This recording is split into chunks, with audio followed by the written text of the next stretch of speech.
Kesehatan bakal turun mulai besok, tanggal 1 Mei tahun 2020. Penurunan dilakukan seiring dengan dibatalkannya Pasal 34 Peraturan Presiden Nomor 75 Tahun 2019 tentang kenaikan iuran BPJS Kesehatan oleh Mahkamah Agung dengan turunnya iuran ini. Maka mulai besok, para peserta hanya membayar premi BPJS Kesehatan sesuai dengan tarif lama yang mengacu pada Peraturan Presiden 82 Tahun 2018. Yaitu sebesar Rp80.000 untuk kelas 1, Rp51.000 untuk kelas 2 dan Rp25.500 untuk kelas 3. Penurunan ini berlaku untuk pekerja bukan penerima upah (PBPU) dan bukan pekerja (BP). Kepala Humas BPJS Kesehatan, M. Iqbal Anas Ma'ruf menjelaskan, perhitungan pemberlakuan penyesuaian iuran sesuai dengan putusan MA adalah pertanggal 1 April tahun 2020.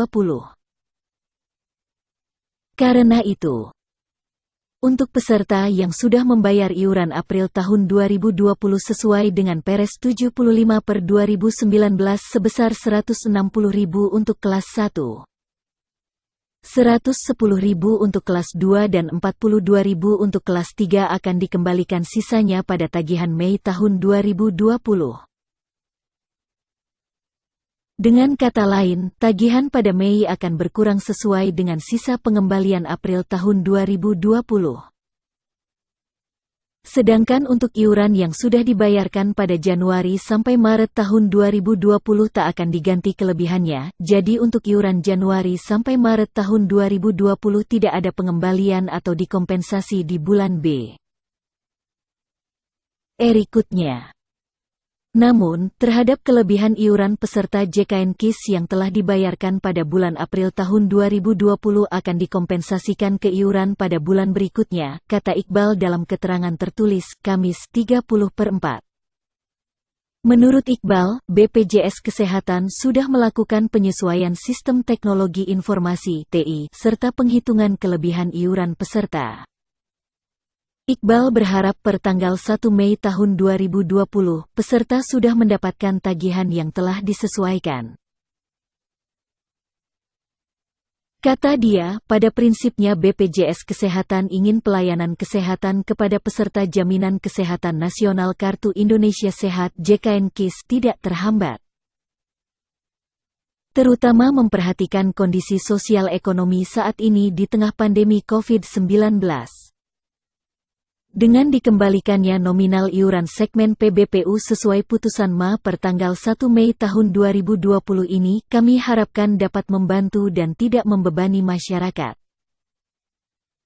Peserta dapat terus berkontribusi, menjaga status kepesertaannya tetap aktif dengan rajin membayar iuran rutin setiap bulannya.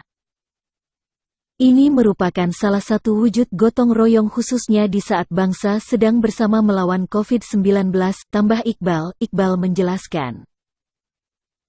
Apabila pada tanggal 1 Mei tahun 2020 peserta mendapat kendala terkait status kepesertaan, tagihan serta membutuhkan informasi lainnya dapat menghubungi BPJS Kesehatan Care Center 1500400.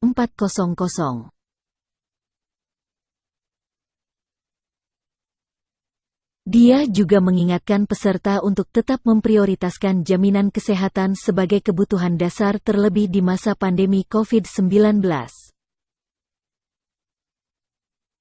Risiko sakit akan semakin memperlebar keterpurukan ekonomi apabila tidak memiliki jaminan kesehatan. Iqbal juga menekankan, penyesuaian iuran ini hanya berlaku bagi segmen peserta PBPU dan BP. Untuk segmen peserta lain seperti peserta penerima bantuan iuran (PBI) dan pekerja penerima upah (PPU), masih mengacu pada Perpres 75 tahun 2019, kata dia. Pemerintah saat ini sudah menyiapkan rencana penerbitan peraturan presiden yang substansinya antara lain mengatur keseimbangan dan keadilan besaran iuran antar segmen peserta. Dampak terhadap kesinambungan program dan pola pendanaan JKN. Konstruksi ekosistem jaminan kesehatan yang sehat. Termasuk peran pemerintah. Pusat dan daerah, rancangan peraturan presiden tersebut telah melalui proses harmonisasi dan selanjutnya akan proses paraf para menteri dan diajukan penandatanganan kepada presiden, ujarnya. Kumparan.com. Jadi bagaimana menurut Anda?